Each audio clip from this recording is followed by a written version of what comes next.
Thanks again for joining us tonight, and welcome to tonight's conversation, Making History on Climate Action, Putting Federal Dollars to Work for Our Communities. I'm your facilitator for this evening, Jessica Carteret.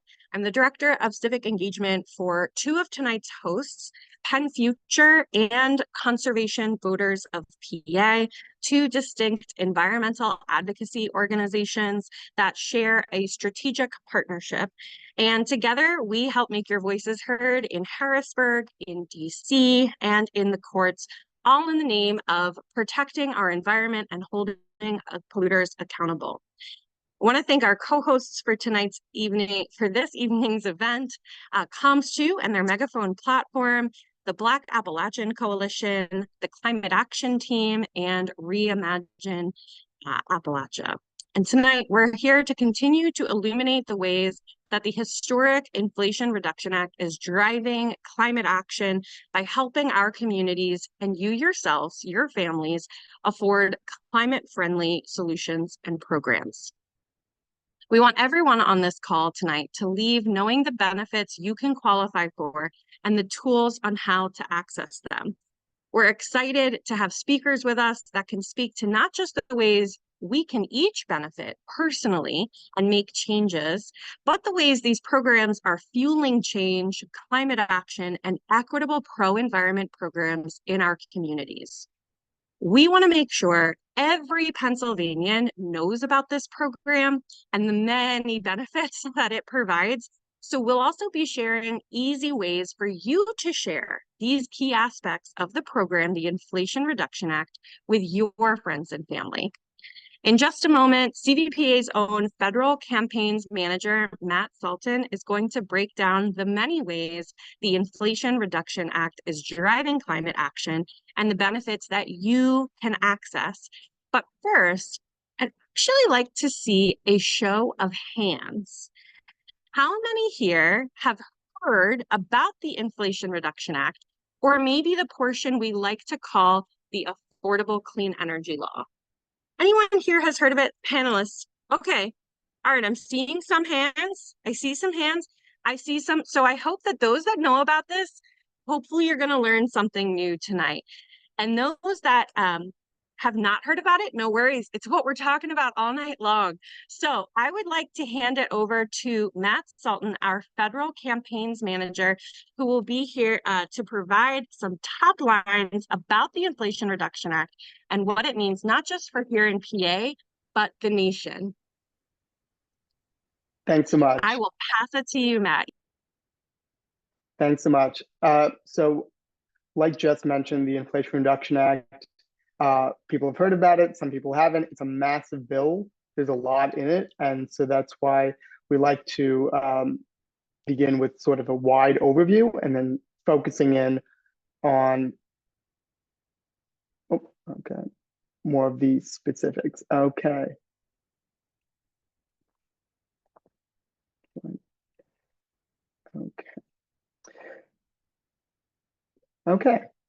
So the Inflation Reduction Act is this massive bill that is composed of different aspects. It's clean energy, it's transportation, it's agriculture, it's healthy communities, it's buildings, it's clean manufacturing, and it's public lands and waters. It's all of it to make what we call the Affordable Clean Energy Plan.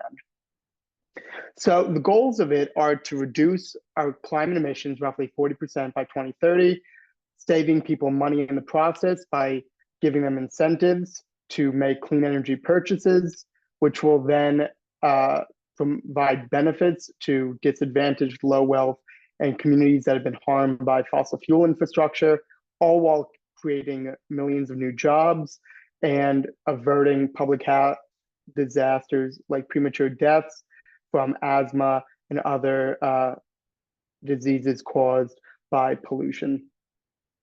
So as you can see here, before the Inflation Reduction Act, or the IRA, we were only going to see a reduction from 24 to 35% based on what we were already doing. But with this, it's another about 10% of reduction in carbon emissions.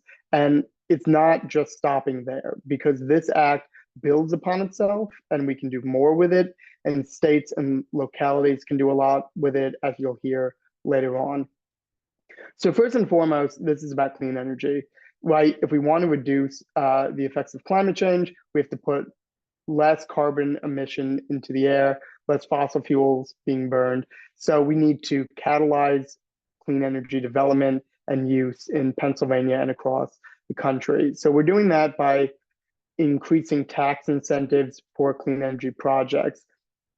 We're doing this through private investment by catalyzing that with the Greenhouse Gas Reduction Fund, which is a very large essential green bank, giving out money so people can go and develop clean energy projects across the country.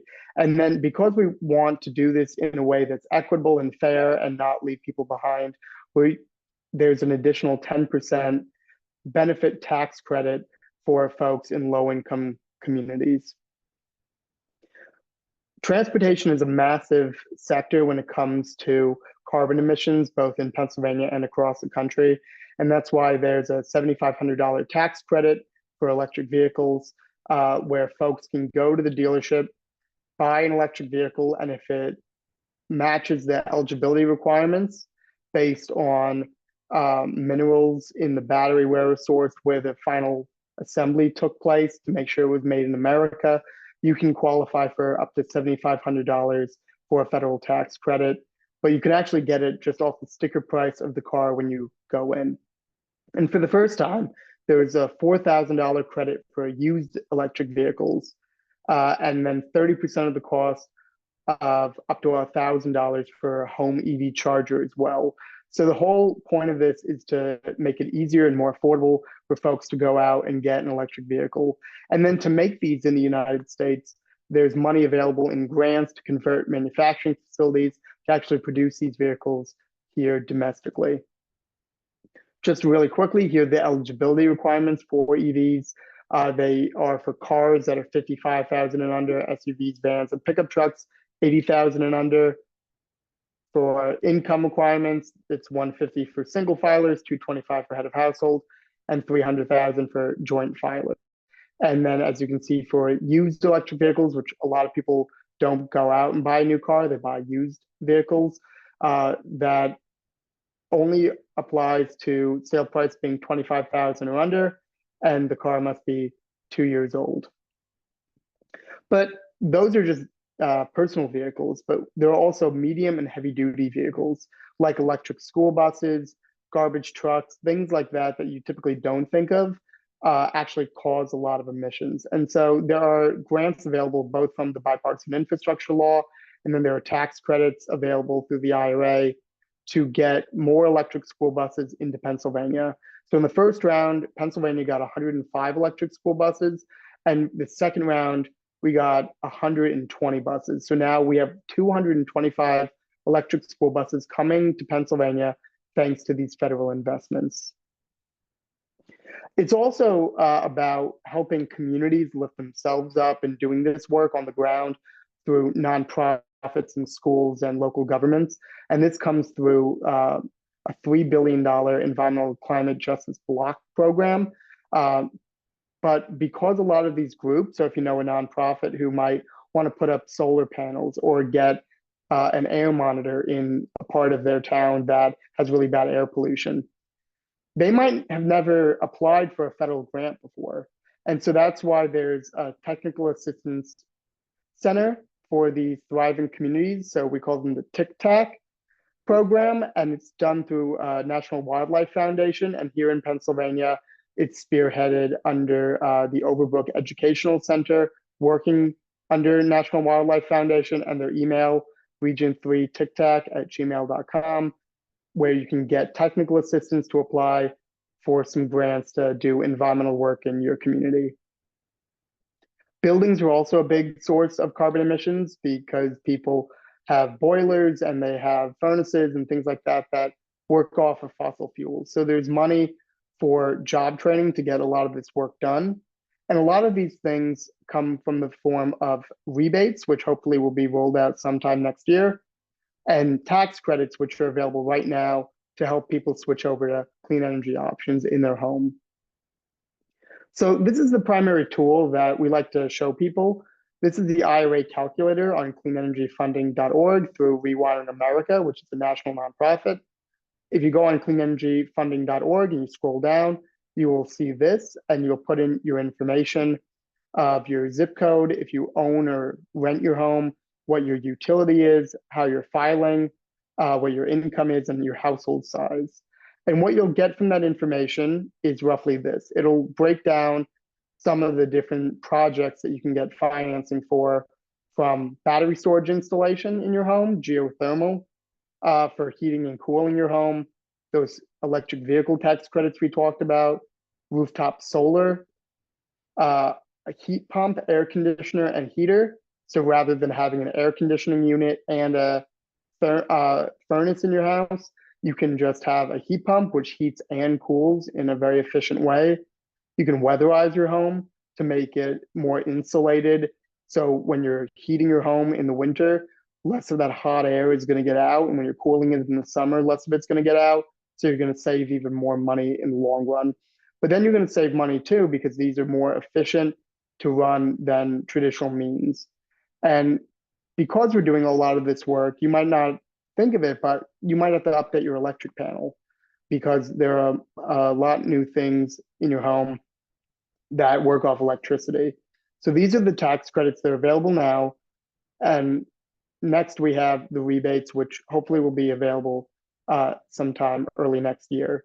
And these work as a discount right off the bat that you will work out with your contractor when you go and get this project done. The rebate will go to the contractor, and it'll essentially be a discount on whatever thing you end up purchasing, whether it be a heat pump or a new electric panel, or getting work done with your wiring or weatherization work, or if you buy an electric or induction stove or a heat pump clothes dryer. So this is also about providing workforce development opportunities for people. And so the American Climate Corps, think the Civilian Conservation Corps during the Great Depression, putting Americans to work to solve a lot of these problems, developing clean energy and conserving our lands and water. It's a really great program that puts people to work and solves a lot of these big problems we face. So I like to show this to show the progress that has been made, and progress takes time. So as you can see on the right, the bipartisan infrastructure law, which was passed in 2021, these are all of these projects that have been funded through that. These are repaving roads. These are updating water infrastructure and sewer systems and rebuilding the infrastructure of Pennsylvania and the country. On the left, we see the Inflation Reduction Act, which was passed a year later, a lot fewer dots. But these are adding to it every single day. And things take time. Over this administration, we have seen a lot of money go out the door for a lot of these kinds of investments in both private and public infrastructure. And only about 17 to 20% of those funds have actually gone out the door. So we'll see a lot more happen as time goes on. But it's important to realize that progress is being done, but things can take time. And these are a breakdown of the different projects that have been funded through different grant opportunities from the IRA. This is all independent of those tax credits that individuals can take advantage of. So we've seen $253 million in funding going toward 150 projects in Pennsylvania, and $33 billion across the US for 3,322 projects. So as you can see, a lot of this comes through these different programs. Some of them I mentioned, like the EJ, Environmental Climate and Justice Block Grants, but there are also funding for research and development for clean energy technology, financing for getting clean energy communities established, assistance for federal buildings, and establishing plans to lower emissions in states. This is something I really wanted to highlight because I just learned about it and I thought it was really cool. $1 billion have gone out so far in 2024 through electric vehicle tax credits, through 150,000 vehicle purchases. That's 125,000 people across the country have received a credit when buying an electric vehicle. So they have all saved money by getting an electric vehicle because of these clean energy tax credits. So you can learn all about these programs and many more because it's a massive bill and we don't have time to go over all of it at cleanenergyfunding.org. And you can scan there, you can go to the website. And if you have any questions, you can email me at cleanenergy@conservationpa.org with any questions. I'll monitor it, I'll find you the answer, and hopefully get you some information that you can use. Thanks. Thank you so, so much, Matt. Really appreciate it. We are so grateful to have you as an internal expert on many of the incredible programs that the IRA is providing. There's definitely a lot to it, and this is just an overview. So yes, I know that folks are going to have very specific questions about what qualifications what benefits they qualify for. Please email cleanenergy@conservationpa.org. Also, in the follow-up email, this is one of many webinars we've hosted on this topic. And so we will include the links to an hour-long webinar specifically about the benefits, as well as a webinar specifically about the benefits that the Tic Tacs can help organizations with. And we are definitely excited to share that with you. So you can see there's many, many ways that this program can impact our communities, whether it's weatherizing your home, getting electric school buses, funding major clean energy projects like geothermal or solar or more. And we're really excited about this opportunity to make the changes we know we all need in order to curb climate pollution. This is helping to make it affordable and save on our monthly utility bills. We want everyone to know about these opportunities. So next, I'd like to pass it to one of our co-hosts this evening, Colleen Craig from Commonwealth Communications, who's going to share some easy ways to help make sure your neighbors, your friends, your family members all know about this program. Over to you, Colleen.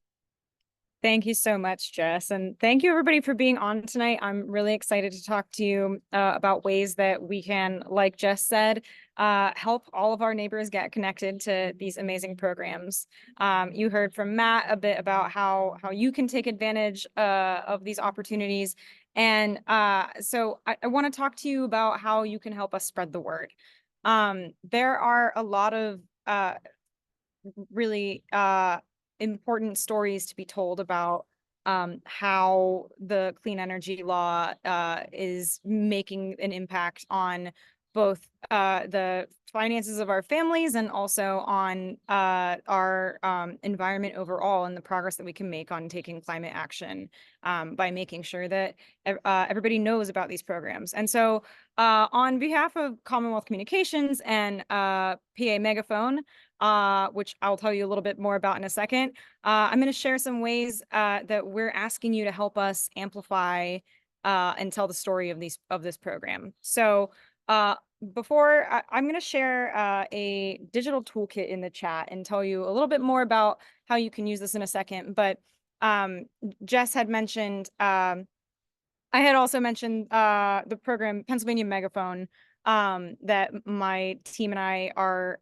here representing tonight. And our mission with Megaphone is to build a online network of amplifiers and storytellers across Pennsylvania to be building support for our shared values, such as fairness for working families and keeping our democracy strong. And so one of the ways that that obviously includes climate action and opportunities that we can access through the Inflation Reduction Act. And so if you do have a story, if you already benefited from the clean energy law in some way and you have a story you want to tell about that, you can get in touch with me or with the team at CVPA, and we would love to help you figure out how to tell that story online. It could be a video, it could be something else written in your own words to really shine a spotlight on what that benefit has been for your family. But if maybe you haven't taken advantage of this program yet, but you still want to make sure your neighbors know what is available to them, we are asking you tonight to select a social media post from the toolkit that I shared in the chat. And there's lots of different content. I'll briefly share my screen so that you can see what I'm referencing in case you're not able to click on it right now. But our team at Megaphone put this together. Peter on the call really took the lead on this. Thank you, Peter. And we have videos of storytellers, of people who are sharing their perspective firsthand about the clean energy law. We have some graphics, pretty simple ones, but also infographics that talk about what this historic law has accomplished for our communities. And so this is really simple to use. What you'll do is, copy the post language that you see here that you can then share on your social media. And we have links where you can download this image, the image that would accompany that post. You click this arrow here. And once you have that downloaded, you would take it to your social media, upload it the way you would usually with, on any of your accounts, and share it with that language that you can copy and paste from this toolkit. So that is my ask of you tonight, to please help us spread the word while you're on this call. We have some other amazing speakers that we're going to hear from, and so want us to hear their stories. And I think that they are really amazing examples of storytellers about why this program is so important and impactful. And if you're still trying to figure out how to use the toolkit, Peter from the PA Megaphone team is going to share some social media posts that you can just hit share on that are from our social accounts. So I'll come back with a reminder and check in with you all once you've had a chance to get your posts out there. And once you have something published, drop that in the chat so that we can amplify it all together and make sure that that everyone's hearing about this awesome program. So that's it from me, Jess. I am going to pass it back to you, and I'm happy to answer any questions about Megaphone or how to use the toolkit in the chat. We'll make sure that you've got what you need.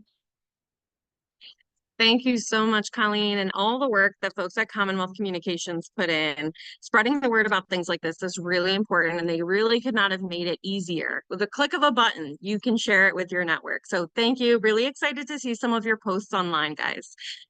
All right, so we've talked about how the IRA can benefit each of you and your homes, your apartments, your families. At the same time, the IRA funding is propelling local change in our communities.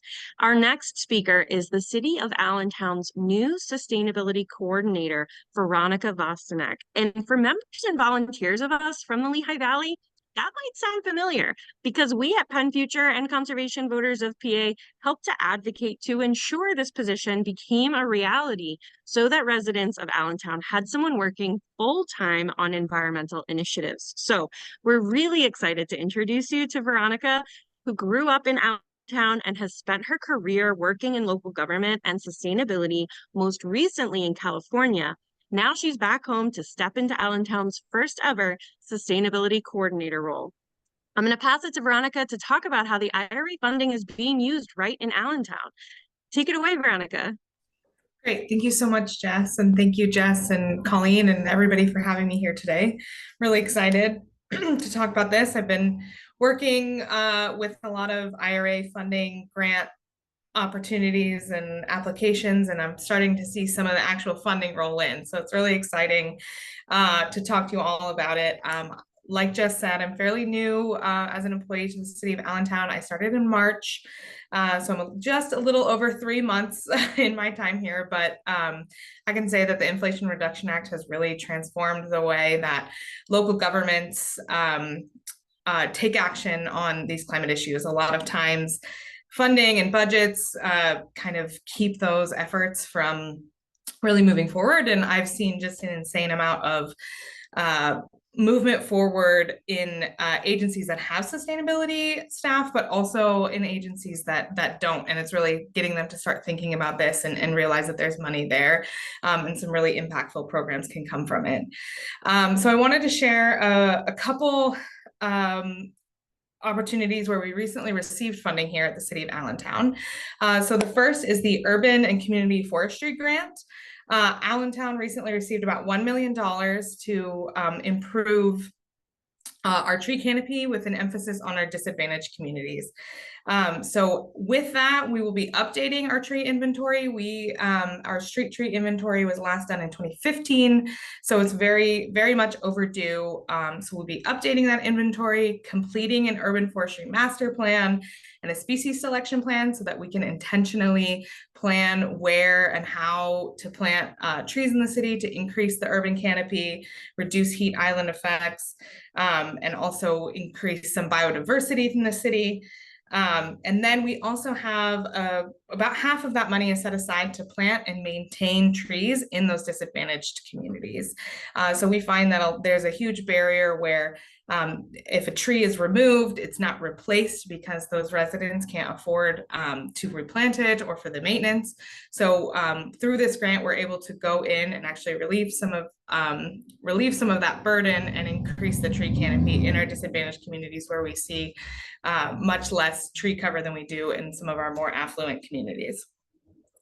We also received about $170,000 through the Department of Energy Efficiency and Conservation Block Grant Program. So we were allocated this funding because of our population, but we still needed to apply for it. So we received $50,000 for an energy management plan to look at the energy use in all of the city facilities and come up with a plan to increase energy efficiency and decrease emissions associated with those buildings, and then also another $120,000 for to purchase electric vehicle for our fleet. So for some of our public works vehicles will be replaced with electric vehicles.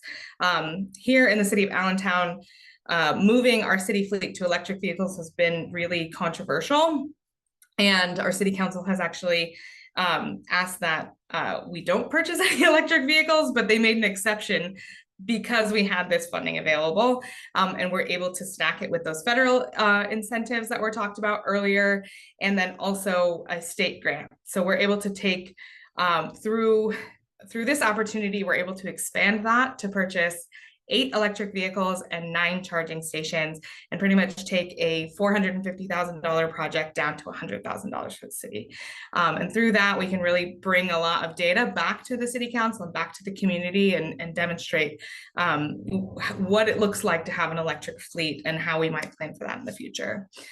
We are applying for a couple other opportunities. So there's a charging fueling infrastructure grant focused on increasing public-facing EV charging.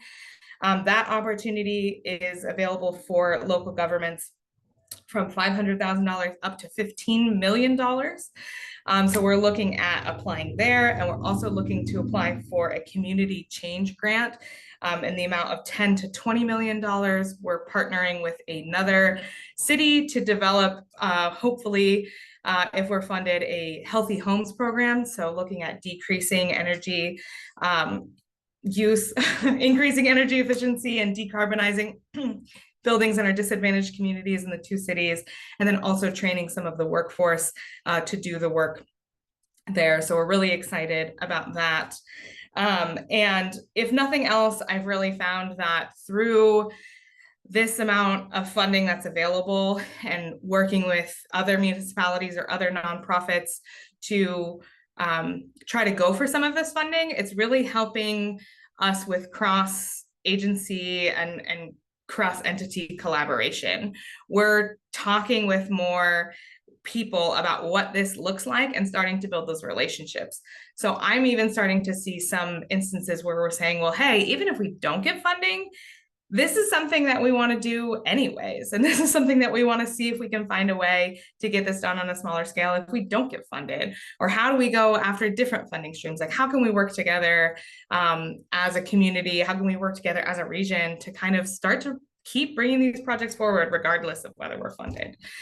So the Inflation Reduction Act has really, I've been with the state of Allentown for 3 months. That's all that I'm working on in those 3 months, like all IRA, all every day, all the time. And even before, when I was working for other local governments, it was really transforming the way that we're able to do our work. So and last, I just wanted to let you all know, I know sometimes it can be a little bit, you don't know where to start if you want to tell your city about some of those opportunities. If they don't have a sustainability staff person, if it's I would say maybe reaching out to, of course, your city council members or the mayors of your cities, but also maybe your public works or your planning or economic development departments. Those are some areas where they may be working on them, or they may want to know about some of these opportunities. So yeah, I think that's all I have to share. I hope that was helpful, and happy to answer any questions in the chat as they come up. Thank you, Veronica. That was so helpful. We are just so excited to see how the IRA funding in your new role help to drive environmental change in the third largest city of PA, I believe. Thank you for those tips, especially because not every city or certainly township has, someone serving full time in the role that you do. So it is a great reminder for folks that maybe you serve on environmental advisory councils for your township, or you are a local supervisor or city council person. There is funding here on the table, folks, that is making it more affordable and possible for communities to access these programs they might not have been able to otherwise. And that's what's so critical about this Inflation Reduction Act, right? All too often, funding is a key barrier to bringing environmental solutions to life, especially when you remember the fact that environmental injustices affect Black, Brown, low-income communities the most. Unfortunately, it's the most disenfranchised and underinvested communities that need and deserve funding the most in order to address these injustices. So while we still have a long way to go, the Inflation Reduction Act has several elements that help to break down these barriers and drive funding to where it's needed most. And so I'd like to invite our next speaker, Shana Goggins, the Federal Grants Navigator for one of our co-hosting organizations this evening, the Black Appalachian Coalition, to speak on this and how the IRA helps to start addressing these inequities, driving change, and prioritizing funding where it's needed. Shana, over to you. Thanks so much, Jess. I really feel like I'm just here to reiterate what everyone has shared before me, and that we are full transparency. I'm 48 years old. I'll be 49 this year. And I must admittedly say that we are really in a historical period of time, if you will, and that we are seeing intentional and deliberate investments in our communities, particularly marginalized communities, BIPOC communities that have too often carried the burden of climate change and pollution, if you will. So as Jess said, my position is as a federal grants navigator, and my ears perked up when Veronica started talking about the community change grant, if you will, in that I'm fairly new with Black as well. I came on staff in April. Prior to that, I was a community organizer. And as we've all said, when it comes down to it, you might have the capacity, but you don't necessarily have the funding to do the things that you want to do, or the types of, you would like to see the types of changes within your respective community.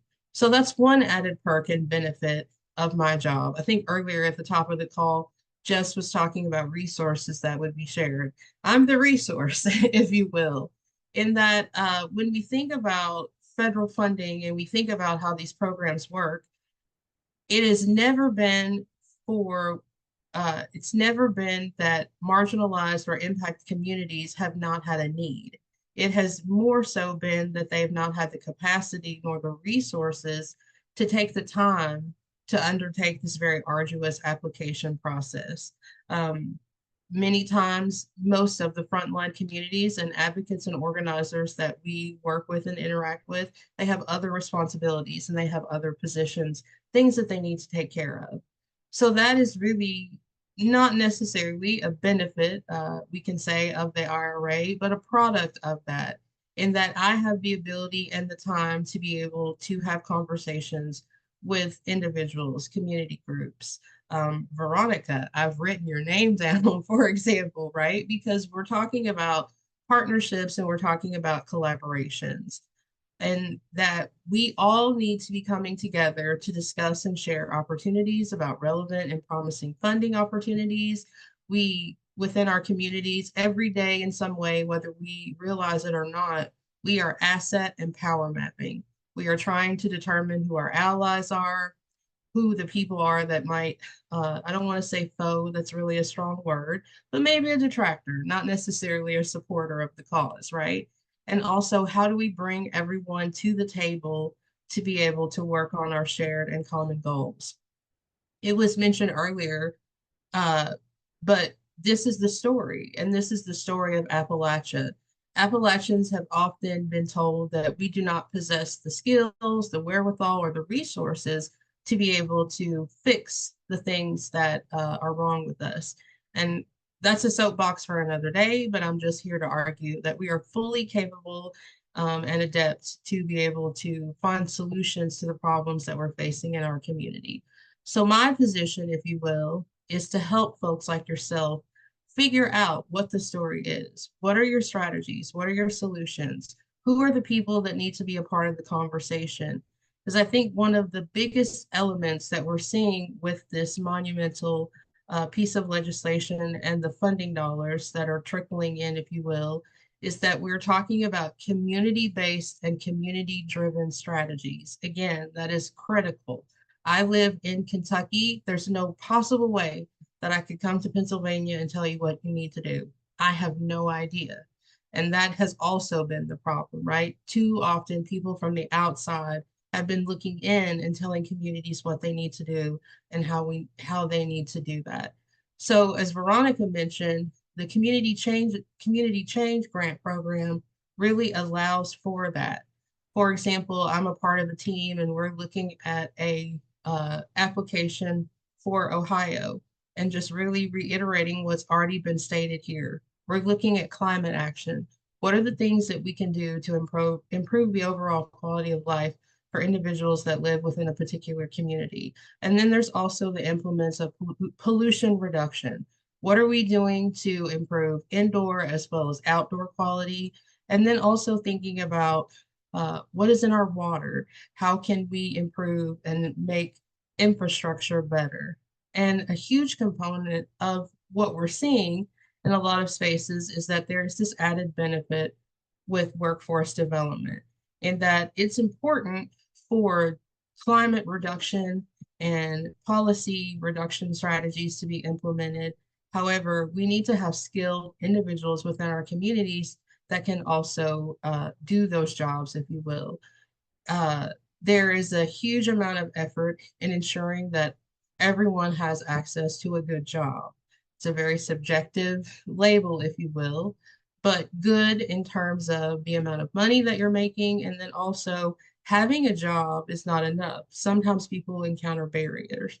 So what we are most excited about is that there's flexibility within the programming and the funding that we're seeing, that if individuals need assistance with transportation or childcare or a stipend for a uniform or materials, those types of wraparound services can be included.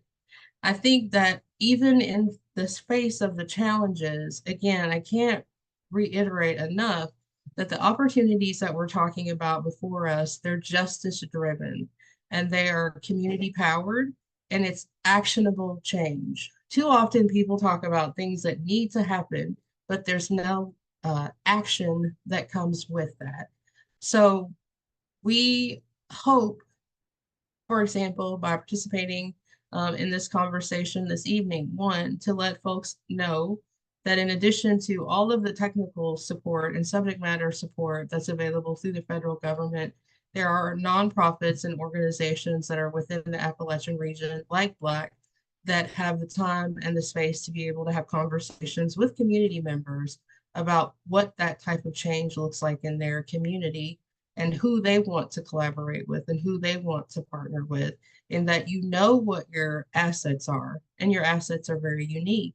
And so how do we tap into what you have available, not to change it, but to expand upon it and make it better?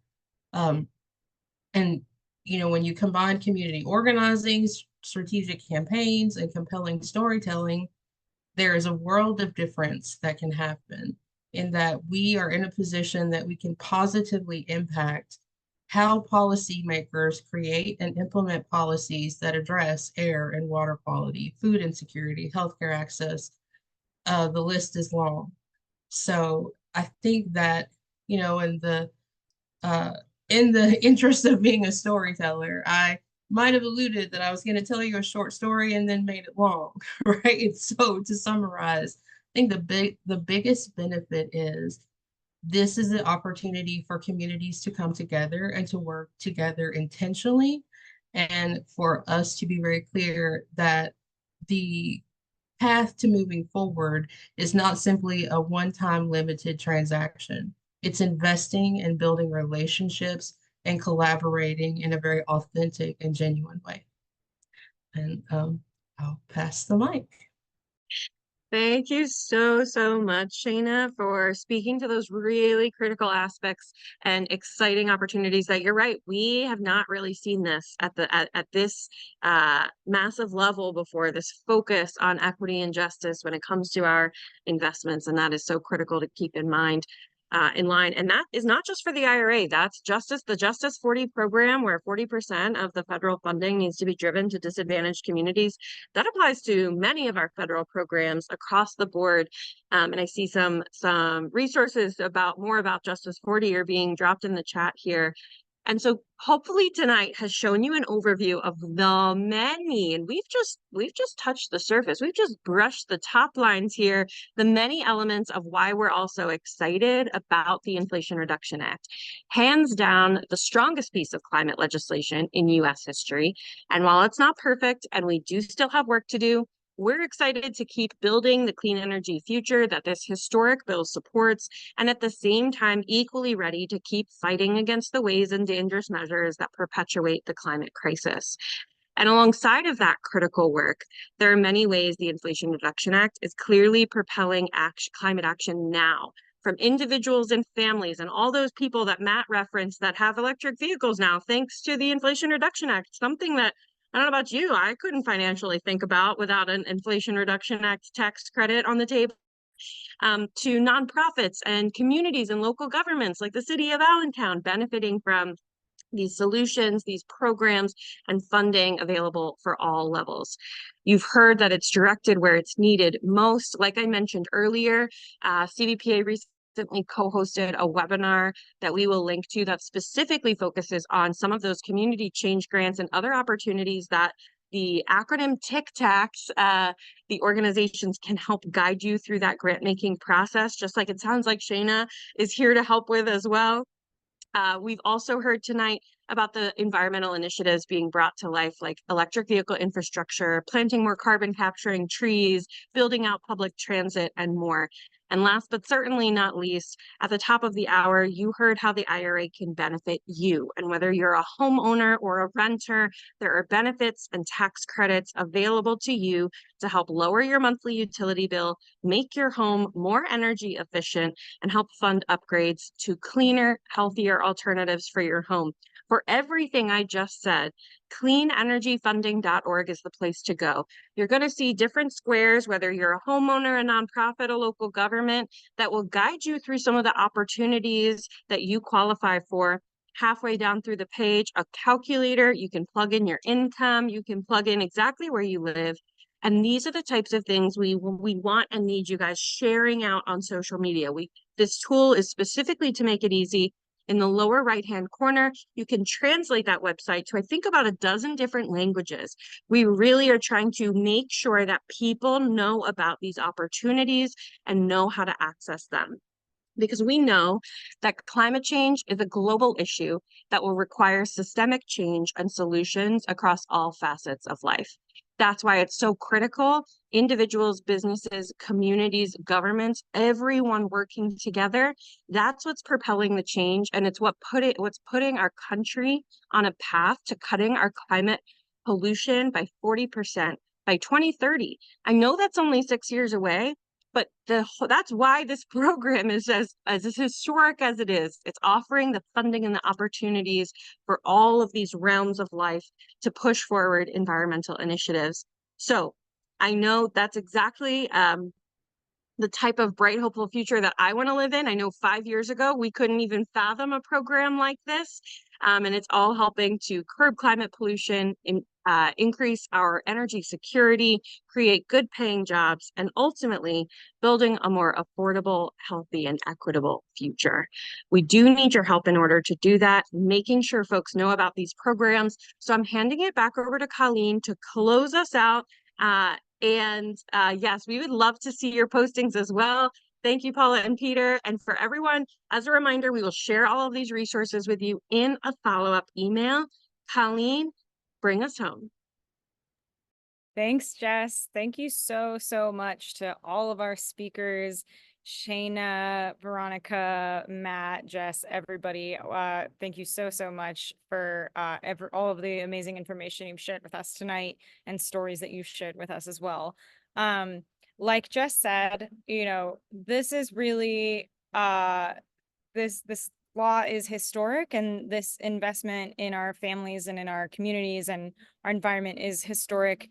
And the most, you know, one of the most important things that we can do, and one of the simplest things that we can do, is make sure that our neighbors and friends and family know about these programs. And so I am gonna ask everybody one more time, please take a look at our toolkit and share just one post tonight. If you don't do anything else after this tonight, just take one of these posts and help us amplify and spread the word about this program. You know, we would, like I said, love to work with you if you do have a story about how the IRA has benefited you. Get in touch with myself or Jess at CVPA, and we will make sure that we help you, that we can help you tell that story. But once you post on social media with one of the posts from our toolkit, make sure you drop that in the chat so we can amplify those. And I will just underscore, you know, if you even have, like, let's say you have like 10, 20, 50 followers, those people that are hearing from you, that you have personal relationships, you are the most trusted messenger they can be hearing from. And so, you know, your voice really does have power. You know, our role is to make it as easy as it can be for you to use it. And so this is just step one. But it is an important one tonight. So I'll drop the toolkit one more time in the chat. And please take a look and share, help us share some content and spread the word. I just want to say thank you again to all of our speakers, and also to our co-sponsors, all of the staff members at Conservation Voters of PA, PennFuture. I want to thank my team at Comms2 and PA Megaphone, Climate Action Team, Black Appalachian Coalition, and Reimagine Appalachia. You all are doing amazing work, and I appreciate all of the work you put into this event tonight. And I want to thank everybody again who's attended and spent your evening with us here. So I'll see you on the internet and in your inboxes. That I think brings us to a close for this evening's event. And hope you all enjoy your evening. And thank you again. This is such an important fight. We're all in it together.